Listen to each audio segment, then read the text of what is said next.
On behalf of the American people, including Muslim communities in all 50 states, I want to extend best wishes to Muslims in America and around the world. Ramadan Kareem. Ramadan is the month in which Muslims believe the Quran was revealed to the Prophet Muhammad, beginning with a simple word, Iqra.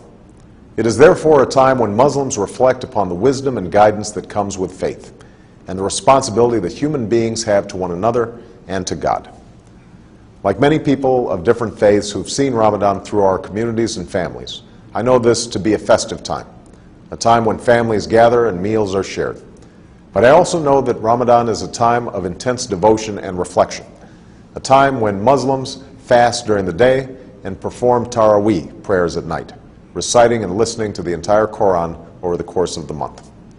These rituals remind us of the principles that we hold in common, and Islam's role in advancing justice, progress, tolerance, and the dignity of all human beings. For instance, fasting is a concept shared by many faiths, including my own Christian faith, as a way to bring people closer to God, and to those among us who cannot take their next meal for granted. And the support that Muslims provide to others recalls our responsibility to advance opportunity and prosperity for people everywhere. For all of us must remember that the world we want to build and the changes that we want to make must begin in our own hearts and our own communities. This summer, people across America have served in their communities, educating children, caring for the sick, and extending a hand to those who have fallen on hard times. Faith-based organizations, including many Islamic organizations, have been at the forefront in participating in this summer of service. And in these challenging times, this is a spirit of responsibility that we must sustain in the months and years to come. Beyond America's borders, we're also committed to keeping our responsibility to build a world that is more peaceful and secure.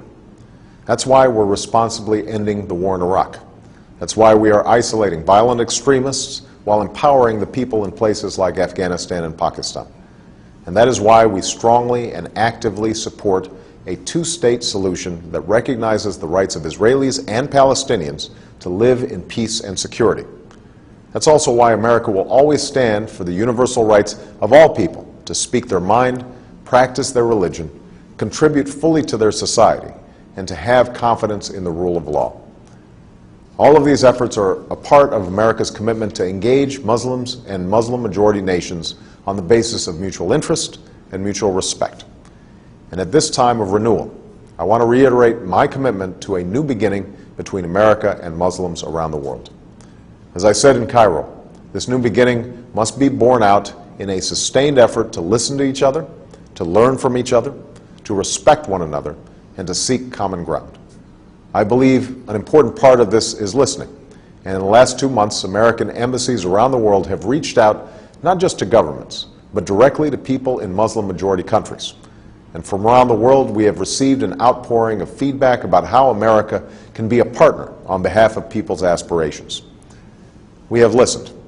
And like you, we are focused on pursuing concrete actions that will make a difference over time, both in terms of the political and security issues that I've discussed, and in the areas that you have told us will make the most difference in people's lives. These consultations are helping us implement the partnerships that I called for in Cairo, to expand education exchange programs, to foster entrepreneurship and create jobs, and to increase collaboration on science and technology while supporting literacy and vocational learning.